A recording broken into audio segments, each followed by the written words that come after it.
Grégoire Morand. Ça fait la 13e saison que je suis au Pradny pour Damé. Je suis saisonnier. Le contrat commence en même temps que le début de saison, un petit peu avant pour préparer le domaine skiable. Et puis après l'été, je suis conducteur d'engin lui aussi. Le métier de dameur, non, c'est une passion. Ouais. Déjà le milieu, la montagne. Et puis le fait, c'est l'engin surtout qui prime vraiment, qui nous accroche vraiment. On voit que ça intéresse toujours. Donc je pense que c'est un métier, si la neige persiste, c'est un métier d'avenir. Je dirais ce qui est important, c'est déjà d'être dans le milieu de la montagne. Ce qui est le plus commun au niveau des dameurs, c'est quelqu'un qui est dans le milieu soit des engins, parce qu'il est habitué à avoir un volume. Mais après, c'est une formation sur le travail initial pour l'entreprise. Après, par la suite, on peut, une fois qu'on a fait un peu de preuve, la station elle peut nous faire passer un CQP damage. La journée type, alors au Pradny, comme on est une équipe de damage, c'est par rapport à la météo. Donc quand ça fait beau, on travaille le soir, donc à la fermeture des pistes, 17h, 17h30. On fait le point avec les pisteurs. Et nous, après, on part chacun sur nos secteurs attitrés. On fait le boulot qui est demandé et puis l'entretien des pistes habituelles. En cas de neige annoncée, on bascule, on travaille du matin et on prend notre poste à 2h jusqu'à 9h pour l'ouverture du domaine skiable. Alors ça va dépendre déjà de la largeur de la piste. C'est surtout aussi le travail qu'il y a à effectuer dessus. S'il y a eu beaucoup de skieurs, si elle est vraiment bosselée, ça va se faire en 2 fois. Donc on va travailler avec la première fois avec que la lame. C'est-à-dire qu'on lève la fraise derrière et on va que buller, on va remonter de la neige au maximum. Après, on la fraise une deuxième fois. Donc en moyenne, sur une piste comme la face intermédiaire, on va dire entre 15 et 30 minutes. Une piste comme le sommet de Roi, un peu plus large, petite heure.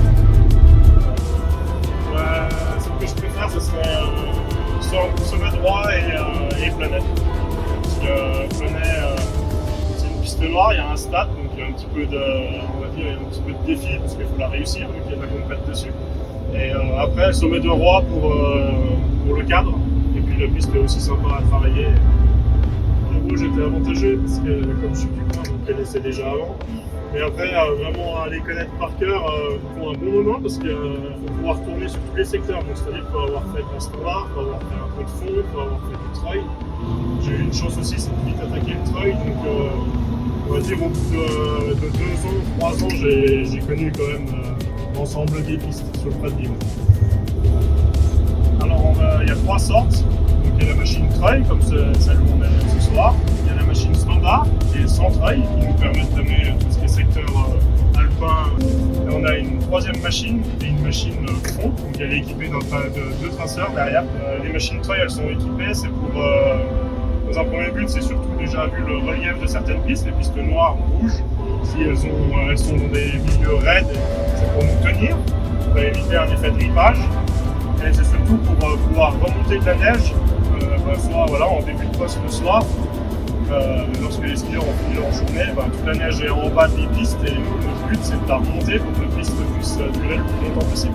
Le domaine est interdit à toute personne, puisque c'est un arrêté. Et tous les sommets qui sont accessibles par remontée mécanique sont interdits aux skieurs à la fermeture du domaine. Donc, le plus gros danger, c'est surtout le trail. Donc, parce que les gens, ils n'ont pas conscience. Et un câble qui est tendu du haut de la piste jusqu'en bas, où on se retourne, il a plusieurs directions. Il peut avoir du balancement à droite et à gauche. Et c'est ce qui arrive. Et les gens ne comprennent pas ça. Et ils peuvent être fortement accidentés.